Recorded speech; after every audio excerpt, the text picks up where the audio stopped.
Madam, ও madam, বাড়ি নেই নাকি স্যার? আছে আছে, ভিতরে মানে গাল গল্প করছে, আওয়াজ শোনাচ্ছে, শোনো না। কে আছে? আবার এসছো যে? কালকে তো কিছু সব বলে দিলাম। অন্য ব্যাপারে আসি। তোমাদের বাপু আর ব্যাপার ছাড়ায় না। একটা যেতে না যেতে আরেকটা। পুলিশ স্টেশনে আর মানে কাজ নেই, শুধু আমার পিছনে লাগা ছাড়া আর কোনো কাজ দেখছি না। বলছি এমএলএ বাবুর কোনো খবর পাওয়া গেছে? খবর পাবেন তো জানতেই পারতেন। না না, আমরাও দায়িত্ব ছেড়ে দিছি তো, এর জন্যই। ও তোমাদের দরকারও নেই, আমরা খুঁজে নেবো ওখানে। তা বলছি, আপনার কাছে কি কটকটি আশ্রয় নিয়েছে? মানে বুঝলাম না ঠিক করে। ওই নারকেল বেগমের কাছে যে ছেলেটা কাজ করতো, গলায় গামছা পরে ঘুরে বেড়ায়, ও কি আপনার কাছে এসেছে? হ্যাঁ এসেছে, কেন কি হয়েছে? নারকেল বেগমের সাথে যে টর্চার করেছে, মারধর করেছে, তার জন্য ও দুঃখে যন্ত্রণায় কোথায় যাবে, তাই আমার কাছে এসে ঠাই নিয়েছে। কি হয়েছে? কই, ওকে ডাকো তো। কেন? ওর নামে এফআইআর করা হয়েছে। ও মানে এখন ধরে ধরে কাজ পাচ্ছেন না? আমার পিছনে লাগিয়ে কিচ্ছু করতে পারেননি, এখন আমার অ্যাসিস্ট্যান্ট এখন ওই কটকটির পিছনে লাগা, তাই না? সব বুঝি, এসব নারকেল বেগমের খেল, জানি না। ওইসব কথা না বলে আগে আমার কথা শোনেন। নারকেল বেগমের 40 লক্ষ টাকা সোনা নিয়ে পালিয়েছে। বাহ বাহ বাহ, একটা সুন্দর কথা বললে।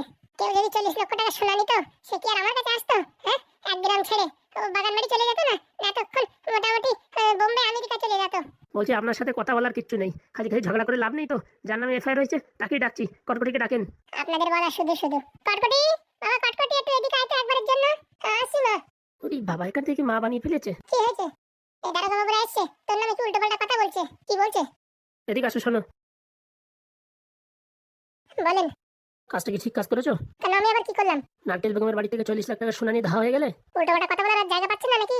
দেখো, তুমি ভালোভাবে বলো সোনাগুলো কোথায় রেখেছো। তোমার কোনো শাস্তি হবে না, তুমি সোনাগুলোর খবর বলে দাও। আপনার মাথা ঠিক আছে? কেন এরকম কথা বলছো কেন? নারকেল বেগমের যদি 40 লাখ টাকা সোনা আমি চুরি করতাম, তাহলে কি এখন আমি বেঁচে থাকতাম? মানে? আমি যদি চুরি করতাম, আপনাদের দিয়ে খবর পাঠাতো, এতক্ষণ এসে আমার গলা পাড়ায় জিপ টেনে ছিঁড়ে আমার টাকা পয়সা সব নিয়ে যেত। সত্যি করে বলো, টাকা পয়সা কোথায় রেখেছো, সোনা দানা গয়নাগাটি? আপনারা সত্যি আছেন? 40 লক্ষ টাকা হ্যাঁ নারকেল বেগমের কাছে আছে। ফাজলামি কথা বলবা না, নারকেল বেগমের কাছে টাকা আছে সবাই জানে। ঘোড়ার ডিম আছে, 32,000 টাকা দিয়ে একটা গরু কিনবে তাই কিনতে পারতেছে না। হ্যাঁ, লোনের টাকা আইনে হাবি জাবি করে এই ভোটে জেতার জন্য ঘর ফর রং টং করেছে, পোস্ট পাস দেশে, নাই তো টাকা পয়সা এখন কিচ্ছু নেই। তাহলে কি আমাদের কাছে মিথ্যে কথা বললো? সত্যি সত্যি বলো, তুমি এখন ফাঁক কাটানোর চেষ্টা করো না। শোনেন, আমি যদি এ বাড়িতে 40 লক্ষ টাকা সোনা দানা নিতাম, তাহলে কি আমি এখানে থাকতাম? এতক্ষণ পগার পার হয়ে যেতাম না? তুমি বাবু বিশাল চালু, তার জন্য বুদ্ধি করেই এখানে আশ্রয় নিয়েছো। আচ্ছা, আপনি বলছেন তো আমি 40 লক্ষ টাকা সোনা চুরি করেছি, তা ওই নারকেল বেগম ম্যাডামকে বলেন যে তুমি যে সোনা কিনেছো 40 লক্ষ টাকার, জিএসটি ওয়ালা বিল দেখাও আমারে। বিল লেখা মানে? 1 টাকা 2 টাকা তো না, 40 লক্ষ টাকা সোনা, তাহলে বিল হবে না? বিল অবশ্যই আছে, আপনি বিল নিয়ে আসেন, তারপরে আমি মাথা পেতে নেবো যে আমি চুরি করেছি। তার মানে তুমি বলছো তুমি চুরি করেছো? আরে বাবা, ওনার কাছে কিছু থাকলেই তো চুরি করবো? হ্যাঁ, ভোটে দাঁড়াবে, টাকা পয়সা নাই, এখন বলতেছিল ওনাদের বাড়ির জমির কাগজপত্র দিয়ে ব্যাংক থেকে লোন তুলে ভোটের সময় খরচা করবে, সেই সব কথাবার্তা চলছিল। এখন 40 লক্ষ টাকার সোনা হারাই গেল। মেইন কথা হচ্ছে ওই বাড়ি ছেড়ে আমি চলে আসি না, এখন ওনার জ্বালান উঠিছে। উনি জানে যে আমি যদি এমএলএ বাবুর স্ত্রীর সঙ্গে মানে সঙ্গে দিই, তাহলে ইনি জিতে যাবে 100%। সেই ভয়তে এখন আমার এখান থেকে খেদানোর জন্য এসব প্ল্যানিং করছে। আমি কি কিছু বুঝি না? আমি কি বাবা হতে চাই, গলায় গামছা নিয়ে ঘুরতে পারি, কিন্তু আমার মাথায় বুদ্ধি নেই, তা বললে হবে না। বাবারে বাবা, একটু নিঃশ্বাস নিয়ে কথা বল। হ্যাঁ, তখন থেকে এক নিঃশ্বাসে বলিয়ে যাচ্ছিস বলিয়ে যাচ্ছিস। সত্যি আপনাদের চাকরিও যে কে দেয় কে জানে। হ্যাঁ, এত টাকা সোনা চুরি হয়েছে, তাহলে হ্যাঁ আপনার বাড়ি এসে কমপ্লেন নিতে হয়েছে না? থানায় গেছিল?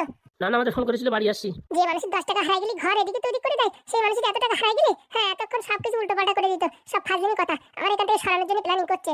দেখো দারোগা বাবু, এবার তো ভোটে আমি জিতবো, নারকেল বেগমের কাজ শেষ। আর তোমরা যে সব ফাজলামিটি করতেছো না, 1 টাকাও ওখানে রাখবো না, এমন এমন জায়গায় ট্রান্সফার করবো না, জীবনে মনে করবেন যে কি পাপ করেছি। আরে বাবা, আপনাদের বাড়ি আসছি শুধু এই এক কথাই বলেন। ভালো কাজের জন্য তো কোনো সময় আসো না, আসো আকাশ কুকাজ নিয়ে। বলছি দারোগা বাবু, আপনারা যা বললাম আপনি বিল চেয়ে নিয়ে আসেন। এই শোনো, বারবার এসে আমি খিস্তি খামারে শুনতে পারবো না, আমি তোমার ফোন করবো, চলে আসো। আমার কাছে কোনো ফোন টোন নেই, এই ম্যাডামের কাছে ফোন করলেই হবে। আচ্ছা ঠিক আছে। জ্বালায় যা পড়েছি, এখানে গেলে ও কথা ওখানে গেলে এই কথা। আমাদের তোমাদের এই দুই ফ্যামিলির মানে ঝামেলা সামলাতে সামলাতে আমাদের ডিউটি পুরো একদম শেষ হয়ে যাচ্ছে, সকালে থেকে বিকেল অবধি। এখনো নারকেল বেগম কি জিনিস জানেন না? আপনাদের রক্ত চুষে খেয়ে নেবে, তা টেরও পাবেন না। মানে বুঝলাম না। মশা যদি মানুষের শরীরে রক্ত খায়, মানুষ টের পায়, কিন্তু নারকেল বেগম যদি মানুষের শরীরে রক্ত চুষে নেয়, ও কেউ টেরও পাবে না।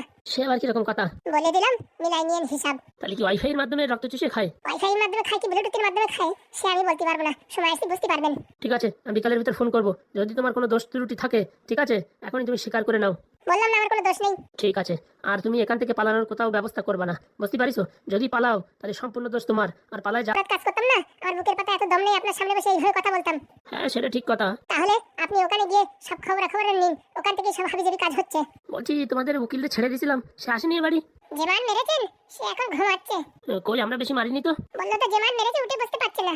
না না, সেরকম তো কিছু করিনি। কে জানে। বলছি ছেলের এখন অবস্থা কেমন? ডাক্তারের কাছে আছে। কোন ডাক্তার? জগদীশপুরের ডাক্তার। আচ্ছা ঠিক আছে, চলো দেখি। কি চালাই যে পরিস্থিতি বলার বাইরে, যার সময় একটু ডাক্তারের কাছে খবর নিয়ে যেতে হবে। দেখছেন ম্যাডাম, নারকেল বেগম কি শয়তান, আমার উপর এখন 40 লক্ষ টাকার মানে জরিমানা লাগাচ্ছে। এক নম্বর অসভ্য বিটি, আর বলে না। আমাদের মতো মানুষই জাল টাকা দিয়ে জমি কিনে নেয়, তাহলে বোঝো যে কত বড় শয়তান বিটি। আপনি এ কথা বলছেন, আপনার আজকে একটা কথা বলছি।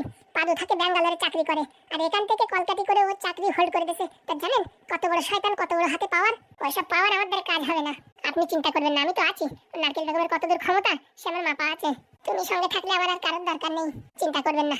বলছি বাবা, তুমিও চিন্তা করো না। আর তুমি তো চুরি করোনি, খালি খালি তোমার উপর দোষ দিচ্ছে। তাহলে আর ভয়ের কিসের? ভয় করলে কি দারোগাবাবুর সামনে এসে কথা বলতাম? ঘরে পলায় থাকতাম না কোথাও না কোথাও। হ্যাঁ, তা তো ঠিক কথা। আর তোমার চরিত্র তো আমি জানি, একদম 100% তুমি একদম মানে ভালো মানুষ। ভালো কাজ করে তো ম্যাডাম লাভ নেই। সবাই দেখেছেন কাজ ফুরিয়ে গেলে, স্বার্থ ফুরিয়ে গেলে এখন চোর বলে সাব্যস্ত করছে আমায়। আরে ওসব ছাড়ো তো তুমি। চলো চলো খেতে চলো, চলেন। আর একটা ভালো খবর, তোমার ঠাকুমারে প্রায় খুঁজে পাওয়া গেছে। কি বলছেন ম্যাডাম?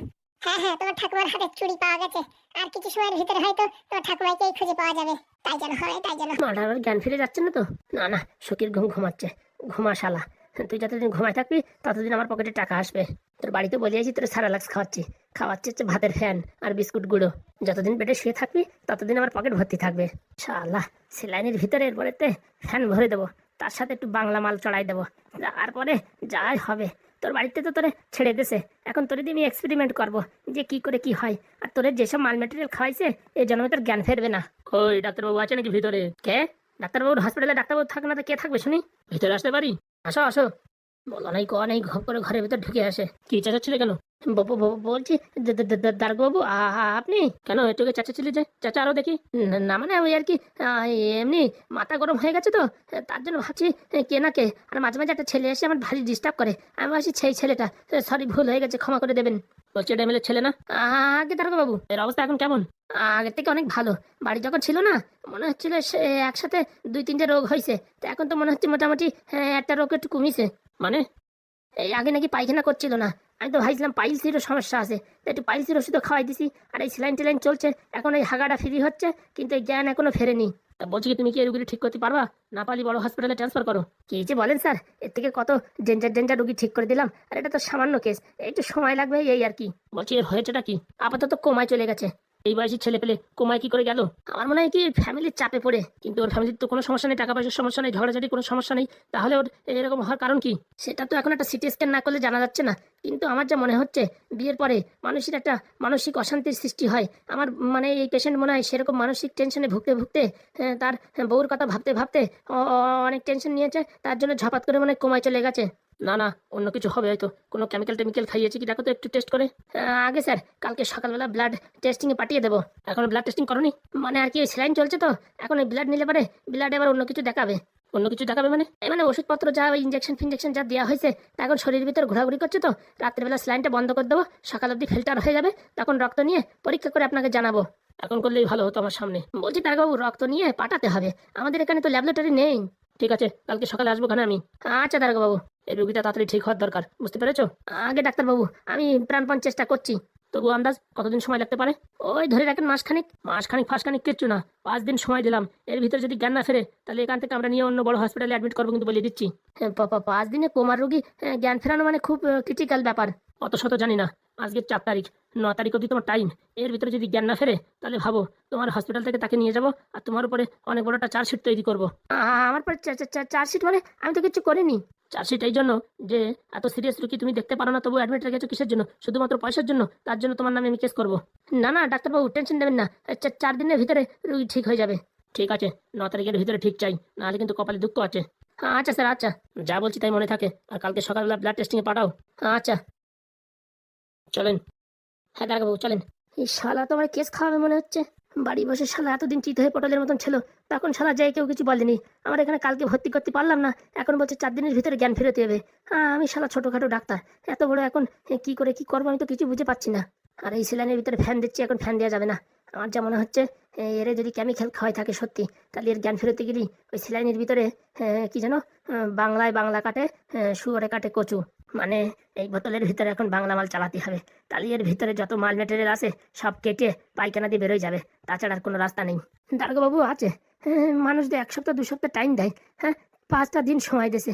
9 তারিখের ভিতরে কি করে ঠিক করবো, এখন তো কিছু মাথা কাজ করছে না, আর ঠিক না করলেও জ্বালা। এদের বাড়িতে বলছে আবার ঠিক করো না। এখন কোন পথে হাঁটি? আমার দোকান বাঁচাবো, আমার ক্লিনিক বাঁচাবো, নাকি আমার পয়সা বাঁচাবো? বুঝতেই তো পারছি না কিছু। দেখি আর মারে ফোন করে বলি 10,000 টাকা পাঠানোর কথা, এখনো টাকা পাঠালো না। আর এই ব্যাপার, তাড়াতাড়ি সব বলে দিই। শালা এইসব কেসের জন্য নীতি হয় না, কিন্তু আজকাল রোগীও নাই, আর কি করবো। রিং হচ্ছে, উঠায় না কেন? বলছি তুই হাসিস? আমার যদি টেনশন হচ্ছে আর তুই হাসিস? আরে বাবা, এই সর্বপ্রথম একটা কাজ নিজের হাতে করবো, তা কত একটা সৌভাগ্যের ব্যাপার না। আমরা নতুন গ্রামে আইছি, এখানে লোকজন আমাদের চেনে না। যদি আমাদের চোর বলে কেলাই, কারোর বুকের পাটায় ক্ষমতা আছে এই ফড়িংয়ের গায়ে হাত দেবে? কি বলছিস? ঠিকই বলছি।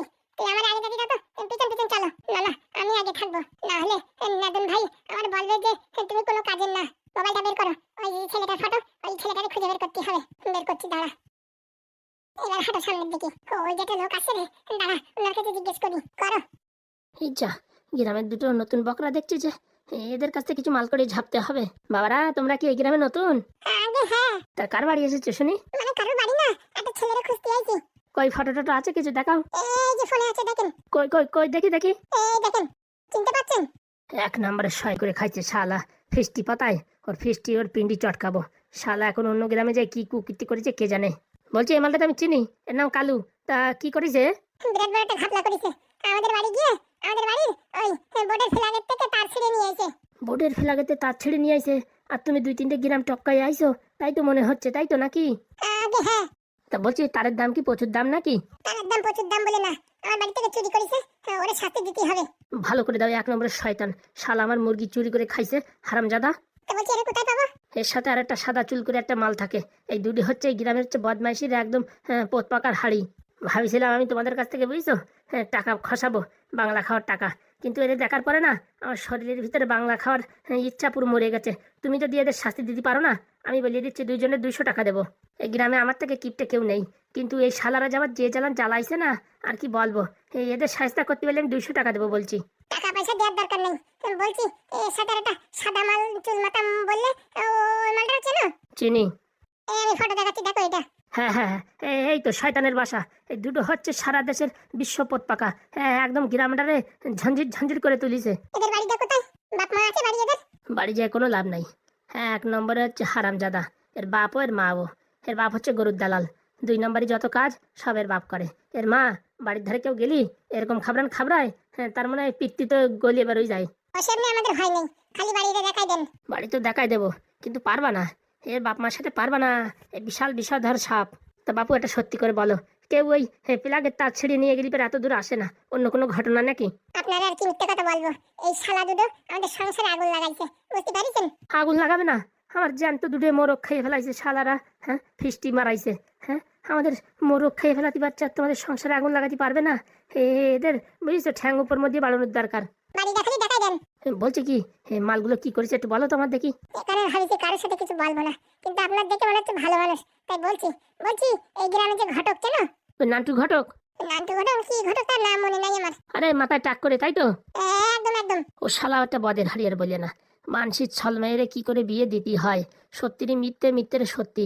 এমন যে হকনক করে, যে কটা বিয়ে দিছে একটাও সাকসেস না। সারাদিন বাড়ো বাড়ি হুড়োহুড়ি, সব জায়গায় গন্ডগোল শুনতে পারি। এমনকি শালা আমারও বিয়ে দিছিল, আমার বউ টেকলো না। বউ টেকলো না মানে? আর বলিও না, 40 বছর বয়সে বিয়ে থা হচ্ছে না আমার। একটা মানে বিধবালা বউ দেখেছে, তার সাথে বিয়ে থা করেছি। পয়সা করে যা ছিল সব ক্যাশ ফ্যাশ নিয়ে, পরের দিন তার আবার একটা প্রেমিক ছিল, তার সাথে চলে গেছে। কি বাস যে দেশে তা বলার বাইরে। ওই শালা হচ্ছে আর হারামজাদা। কোনোদিন যদি বাগে পাই না, ওর টাকে আমি হেঁকে দেবো। তাহলে আমরা একদম ঠিক মতন জায়গায় আইছি। বলছি কি, ওই যে বুড়ো আছে না, বুড়োর একটা নাতি নাচে। হ্যাঁ বাবা, সে নাতিনের জন্যই তো গ্রামগঞ্জ গেয়ে বেড়াচ্ছে। ওর নাতি জামাই নাকি 3 লক্ষ টাকা দামের চাকরি করে, যে বাড়ি যায় সেই বাড়ি বলে। বুঝতে পারিস? এই বলে বলে গ্রামের সব মানুষ এখন জ্বলিয়ে পুড়ে মরছে, যে এই শালা যত আকাশ কুকাশ করেছে, নাতির জন্য ভালো একটা ছেলে দেখে বিয়ে দিয়ে দিয়েছে। শুনেছি নাকি ছেলেটা খুব ভালো, বিশাল পরিশ্রমী নাকি, সেখানেও নাকি গন্ডগোল খেসখেসি হচ্ছে, তাই জানতে পারলাম। আমরা সেই বাড়িরই লোক। কি কি কি কি বলছো? হ্যাঁ, ওখান থেকে এসেছি। এখন ডিভোর্স হওয়ার পথে পথে এই মেয়ে সংসার কারণে বলছে 6-7 লাখ টাকা চাচ্ছে।